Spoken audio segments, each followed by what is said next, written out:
अस्सलाम वालेकुम नाज़रीन, मेरा नाम अली हैदर है और आपका शुक्रगुजार हूं कि आपने मेरी ये वीडियो देखने के लिए वक्त निकाला।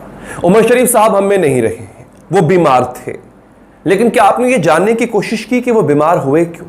आखिर उनकी बीमारी की वजह क्या बनी? अक्सर लोग यही जवाब देंगे कि भाई बीमार तो कोई भी हो सकता है, अल्लाह की तरफ से बीमारी आती, अल्लाह की तरफ से ही शिफा आती है, इसमें कोई शक नहीं है। लेकिन कुछ ऐसी चीजें होती हैं, कुछ मामलात ऐसे होते हैं कि जिनके पीछे सबब भी होता है, और मैं आपको ये बताऊंगा आज की वीडियो में। आखिर तक आपने मेरे साथ रहना है कि उमर शरीफ साहब की बीमारी की आखिर वजह क्या थी, किस चीज ने उनको बीमार किया। और ये एक बड़ी ट्विस्टेड स्टोरी है, ये बड़ी हैरान कुन, दिल दहला देने वाली स्टोरी है। इसके पीछे पूरा एक गैंग मुलव्वस है, और वो गैंग पाकिस्तानी गैंग नहीं है, वो एक इंटरनेशनल गैंग है, वो मुलव्वस है। और मुझे हैरानी होती है कि अभी तक उस गैंग के खिलाफ कुछ नहीं किया गया। आज जो हम रो रहे हैं कि हमारे दरमियान ये हमारा लेजेंड नहीं रहा। आप सोचें, एक शख्स जो सारी जिंदगी मुस्कुराहटें बिखेरता रहा, खुद भी हर वक्त मुस्कुराता, हर वक्त चुटकुले कहता रहता था, वो शख्स आखिर ऐसा क्यों हो गया? आपने उमर शरीफ साहब को उनके आखिरी लम्हात में देखा है ना, उनकी वीडियोस देखी है ना आपने, ऐसा क्यों हो गया? आखिर क्या हुआ इसके साथ? तो मैं आपको थोड़ा सा पीछे लेके चलता हूं, ज्यादा नहीं। यह बात है 18 फरवरी 2020 की।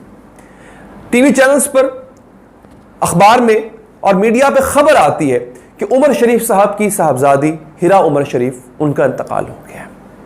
उसके बाद उमर शरीफ साहब के घर वालों ने कहा कि उमर शरीफ साहब की हालत संभल नहीं पाई है। आप सोच रहे होंगे कि अच्छा यही वजह थी, बेटी का इंतकाल हो गया, उमर शरीफ साहब दिल गिरफ्तार हो गए, बर्दाश्त न कर सके, गम में चले गए, सेहत खराब हो गई। नहीं, मामला ये नहीं है। आपने लफ्ज सुना कि उनकी बेटी का इंतकाल हो गया, लेकिन नहीं, ऐसा नहीं है। जो चीजें मैं अब आपको बताने जा रहा हूं उससे यह साबित होता है कि उनकी बेटी का इंतकाल नहीं, बल्कि उनकी बेटी का बाकायदा कत्ल हुआ था। वो कत्ल करने वाला कौन था?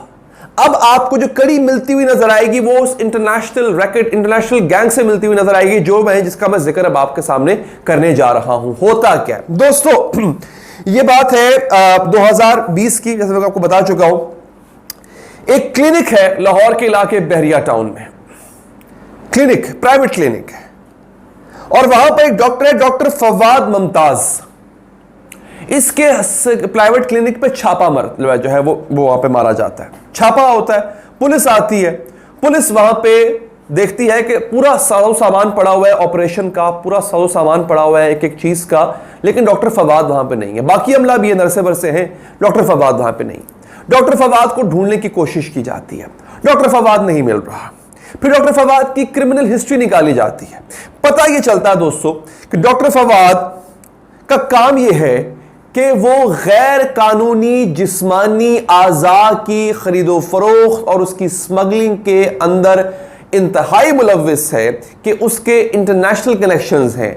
आपको पता है ये जो गुर्दे, ये जो क्या कह सकते हैं, खास तौर पे गुर्दे और चंद एक और जिस्मानी आंखें, जिस्मानी आज़ा, ये बेचे जाते हैं, इनकी इलीगल ट्रेड होती है, और इससे लाखों नहीं बल्कि करोड़ों रुपए कमाए जाते हैं। और अफसोस के साथ कहना पड़ेगा, हमारे पास डॉक्टर हजरात इसमें माहिर हैं, वो बाकायदा इन गैंग्स का हिस्सा हैं।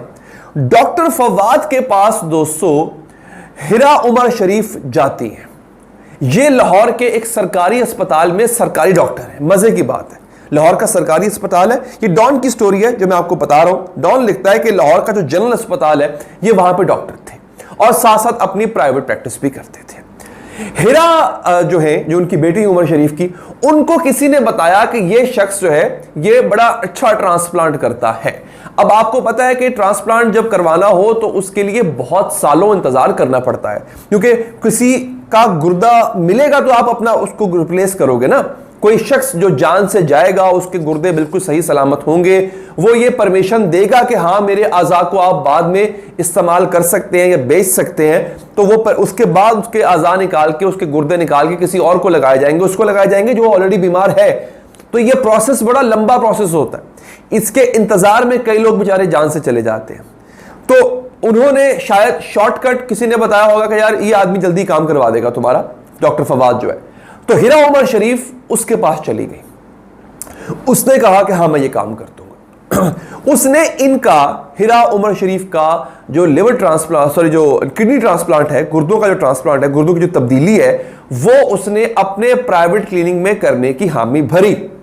लेकिन जब ऑपरेशन का वक्त करीब आया तो उसने कहा कि नहीं, मैं यहां पे नहीं, लाहौर में नहीं करूंगा, मैं आपका यह काम आजाद कश्मीर में जाके करूंगा। लिहाजा हिरा का ऑपरेशन जो है, हिरा उमर शरीफ का ऑपरेशन जो है वो आजाद कश्मीर में हुआ। लेकिन उसके बाद हिरा की तबीयत नहीं संभल पाई। वो जो ट्रांसप्लांट, देखिए ट्रांसप्लांट ऐसे नहीं कि खाली डॉक्टर होता है, उस पूरा अमला, ट्रेंड अमला होता है, फिर वो बाकायदा पूरा सामान चाहिए होता है आपको ट्रांसप्लांट करने के लिए। आप किसी प्राइवेट जगह पे, ऐसी जगह पे जहां पे पूरा साजो सामान ना हो, आप ट्रांसप्लांट कर दें। इसने ट्रांसप्लांट किया, हिरा उमर शरीफ की तबीयत उसके बाद संभल नहीं पाई और उसके चंद दिन के बाद, चंद हफ्ते भी नहीं, चंद महीने भी नहीं, सिर्फ चंद दिनों के बाद हिरा जो है वो 18 फरवरी 2020 को इंतकाल कर जाती है। अब आप मुझे ये बताइए, कत्ल हुआ कि ना हुआ?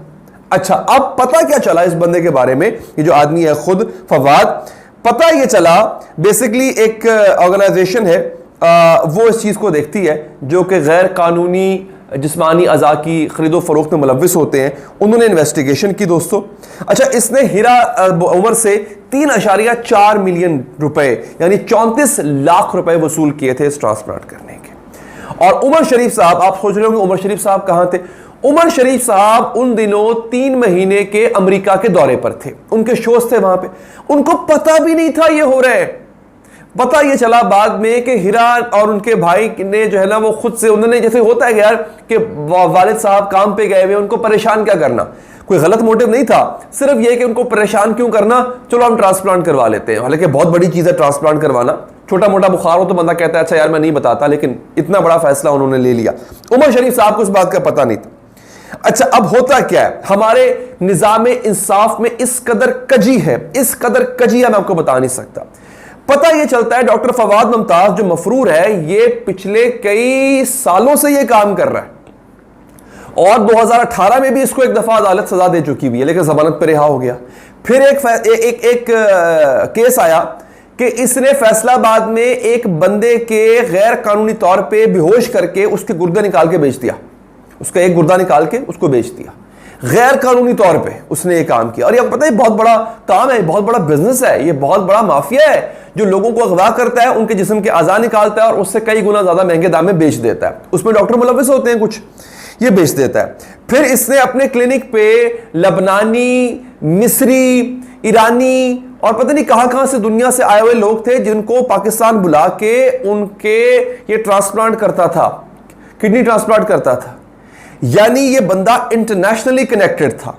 और मेरे सामने ये हिस्ट्री है, मैं आपको क्या बताऊं, इसको बेल बिफोर अरेस्ट भी मिल जाती थी, यानी जमानत कबल गिरफ्तारी भी मिली हुई है इसको। ये तो अदालत का हाल है, मतलब सिस्टम का हाल है, हम क्या करें। अच्छा, फिर मजे की बात यह है कि ये जब इसको बेल मिलती थी तो ये उसी सरकारी अस्पताल में दोबारा नौकरी करने लग जाता था। मैं तो उन पे हैरान हूं कि हमारा निजाम सेहत कैसा है, हमारी मिनिस्ट्रियां क्या कर रही होती हैं कि एक आदमी का आपको पता है कि ये इतने गंदे धंधे में मुलव्विस है, उसको दोबारा नौकरी पे क्यों रख रहे हो? वो जेल जाता था, जमानत लेता था, दोबारा अपनी नौकरी पर आके बैठ जाता था। ये सूरत हाल दोस्तों रही और काफी अरसा रही। इसके बाद उसको गिरफ्तार करने की कोशिश तो की गई और इसके लिए अदालत से भी रुजू किया गया, लेकिन लुब्बे लुबाब इसका दोस्तों ये है कि इतने बड़े सदमे के बाद उमर शरीफ साहब संभल नहीं पाए और यही वजह बनी कि उन्होंने अपना आप गिव अप कर दिया।